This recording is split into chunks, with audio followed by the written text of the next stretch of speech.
वेले house of America को America का सबसे ज़्यादा हॉन्टेड हाउस माना जाता है। कैलिफोर्निया के सैन डिएगो में सिचुएटेड इस घर में जो भी रहने गया उसकी मौत हो गई। मौत का सिलसिला 1875 से शुरू हुआ और 1961 तक लगातार ही चलता रहा। इसके बाद से इस घर में रहने की हिम्मत किसी ने भी नहीं दिखाई। ऐसा कहा जाता है कि इस घर में जो भी रहने गया उसकी मौत बीमारी से हो गई या फिर उसने सुसाइड अटेम्प्ट कर लिया। Hi everyone, welcome back to my channel. मैं हूँ आपकी होस्ट और मैं आपको दिखा रही हूँ हॉन्टेड 51 सीरीज की वीडियो नंबर 9। आज मैं आपको ऐसी कहानी दिखाने वाली हूँ, ऐसी कहानी शेयर करने वाली हूँ आपसे, जिसको सुन करके फिर से दोबारा आपके रोंगटे ज़रूर खड़े होंगे, क्योंकि ऐसा घर, इतना ज़्यादा हॉन्टेड घर आपने शायद किसी और जगह नहीं सुनी होगी। But before starting this video once again मेरा हार्टली रिक्वेस्ट है आप सभी से, प्लीज़ वीडियो को लाइक सब्सक्राइब ज़रूर कीजिए, बिकॉज इससे मुझे बहुत ज़्यादा मोटिवेशन मिलता है। एंड हाँ, वीडियो पसंद आए तो कमेंट करना मत भूलिएगा। प्लस आपको इस वीडियो को अंत तक देखना ज़रूरी है ताकि आपको समझ में आए कि रूह कैसे रूह को कपा देती है। तो चलिए शुरू करते हैं। कैलिफोर्निया का जो व्हाइट हाउस है ना, जिसको वैली हाउस भी कहा जाता है, वो अमेरिका के सबसे भूतिया घरों में से एक माना जाता है। ये घर जितना खूबसूरत दिखता है उतना ही डरावना भी है। इसकी दीवारों के पीछे कई अनसुलझे रहस्य और डरावनी कहानियां छिपी हैं। जो भी इस घर में गया उसने किसी न किसी अजीब घटना का अनुभव जरूर किया है। बात है साल 1857 की। थॉमस वेली नाम का एक अमीर व्यक्ति ने इस घर को बनवाया था।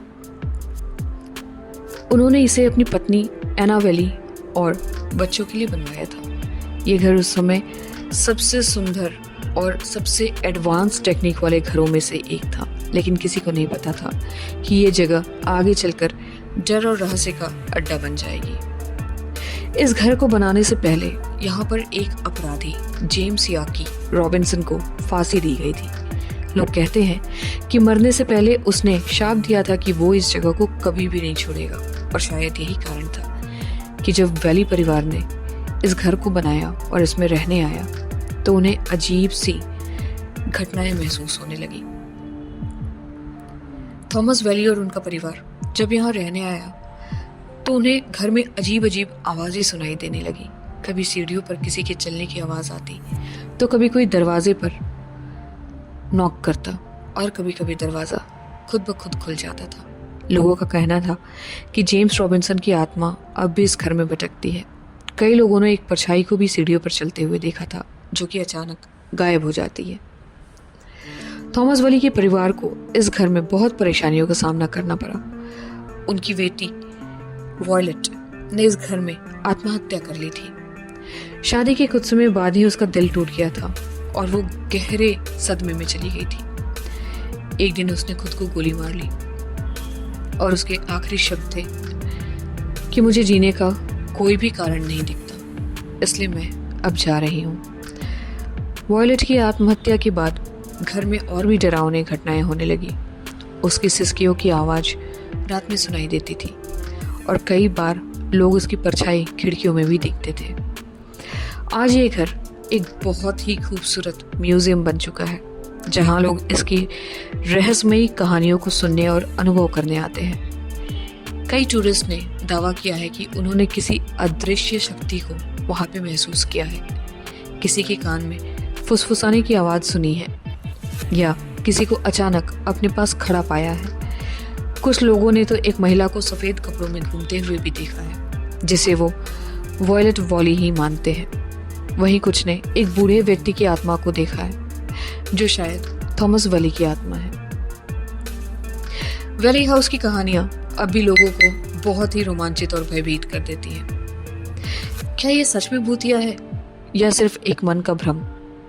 ये सवाल आज भी अनसुलझा हुआ है, लेकिन जो भी इस घर में कदम रखता है कुछ ना कुछ एक्स्ट्राऑर्डिनरी पैरानॉर्मल एक्टिविटीज़ को ज़रूर महसूस करता है। शायद ये घर अपने बीते हुए समय को, यादों को अपने अंदर समेटे हुए हैं और कभी ना खत्म होने वाली कहानियाँ ये कहते रहती है।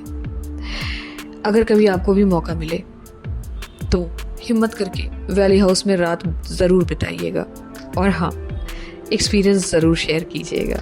हालांकि 1967 के बाद अभी तक किसी की भी हिम्मत नहीं हुई वहाँ पे रुकने की या रात बिताने की। कहानी पसंद आई हो तो लाइक एंड सब्सक्राइब ज़रूर कीजिएगा एंड कमेंट बॉक्स में कमेंट ज़रूर कीजिएगा। और आगे भी ऐसे ही भूतिया और छोटी सी भूतिया स्टोरी सुनने के लिए मेरे चैनल को हमेशा देखते रहिए। फिर मिलते हैं अगले स्टोरी के साथ। Till that, good bye and enjoy.